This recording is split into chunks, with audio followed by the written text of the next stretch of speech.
CBS 뉴스는 CBS 홈페이지 cbs.co.kr이나 노컷뉴스 홈페이지 노컷뉴스.co.kr, 스마트폰 애플리케이션과 팟캐스트를 통해 다시 보고 들으실 수 있습니다.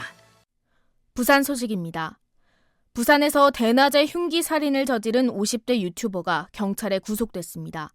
유튜버 사이의 상호 비방과 갈등이 결국 잔혹한 범행으로 이어진 것으로 조사됐습니다. 보도에 송호재 기자입니다. 지난 9일 오전 9시 50분쯤 부산지방법원 앞에 한 도로에서 중년 남성이 또 다른 남성에게 흉기를 휘두릅니다. 여러 차례 흉기에 찔린 남성은 병원으로 옮겨졌지만 끝내 숨졌습니다. 흉기를 휘두른 남성은 50대 유튜버 A씨. A씨는 범행 이후 렌터카를 타고 경북 경주로 달아났다가 2시간여 만에 경찰에 붙잡혔습니다. A씨는 3년 전부터 또 다른 유튜버 B씨와 서로 비방하며 갈등을 빚었고 지난해 7월부터는 무려 100여 건에 달하는 고소고발을 주고받았습니다. 범행 당일 A씨는 B씨를 폭행한 혐의에 대한 첫 재판에 출석할 예정이었고 여기에 피해자 B씨도 온다는 사실을 안 뒤 미리 흉기를 준비해 범행한 것으로 조사됐습니다. 연제경찰서는 살인 혐의로 A씨를 구속해 수사하고 있습니다. 경찰 관계자입니다. 우발적이었고 살해할 의도는 없었다. 유튜브를 켜면은 알람 설정을 해놓으면은 알 수가 있는 모양입니다. 이쪽 재판 자기가 간다 이런 유튜브 방송을 했기 때문에 보고 알고 있었다. 일부 유튜버가 구독자를 늘리고 수입을 극대화하기 위해 이처럼 서로 비방하거나 자극적인 콘텐츠를 생산하는 행태는 이미 오래전부터 심각한 문제로 지적됐습니다. 이번에도 유튜버의 상호 비방과 갈등이 참극으로 이어진 만큼 비판과 개선 요구는 더욱 거세질 것으로 전망됩니다.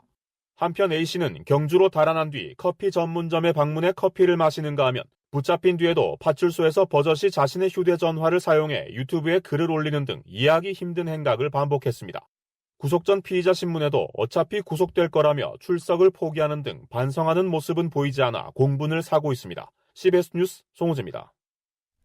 부산시가 아이 키우고 교육하기 좋은 도시 조성을 위해 마련한 다자녀 교육 지원 포인트 사업을 본격적으로 추진합니다. 지역 내 13만 다자녀 가구가 혜택을 볼 것으로 예상됩니다. 박중석 기자의 보도입니다.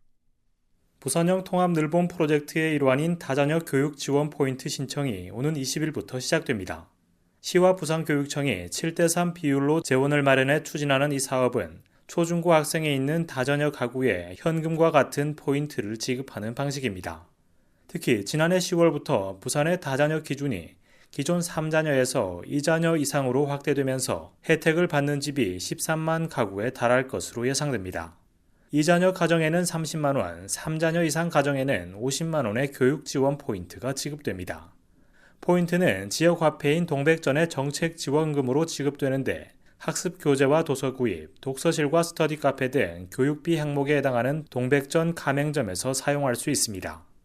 예체능 학원에서는 사용이 가능하지만 국영수 등 학습 학원에서는 쓸 수 없습니다.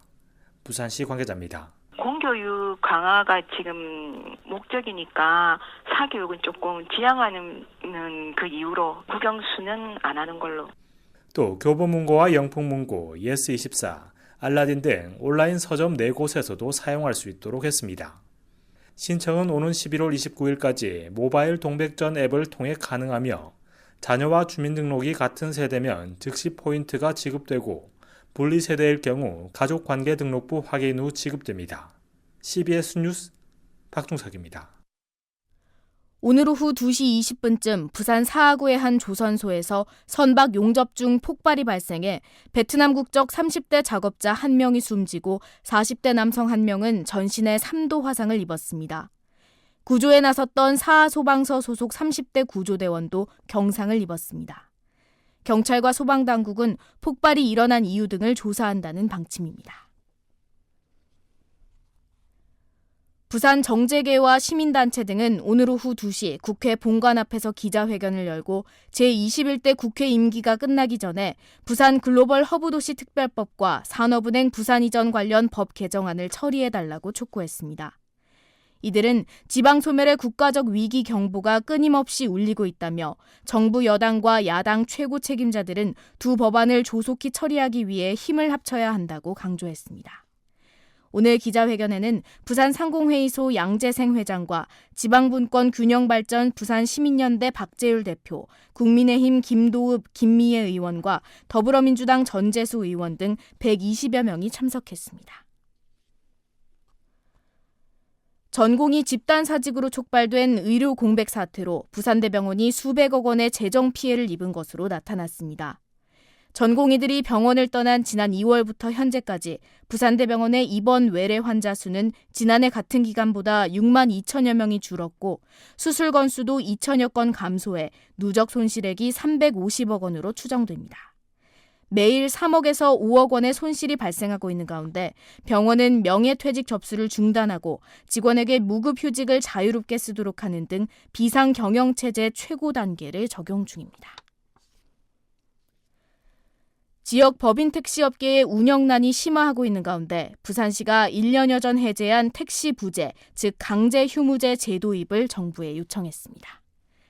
날씨입니다. 부산은 내일 대체로 맑은 가운데 아침 최저기온은 14도로 평년보다 낮겠습니다.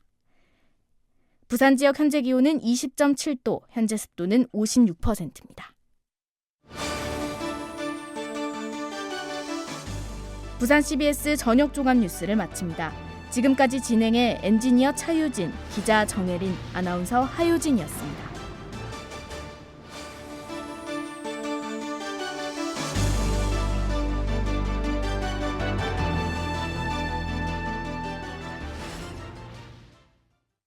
CBS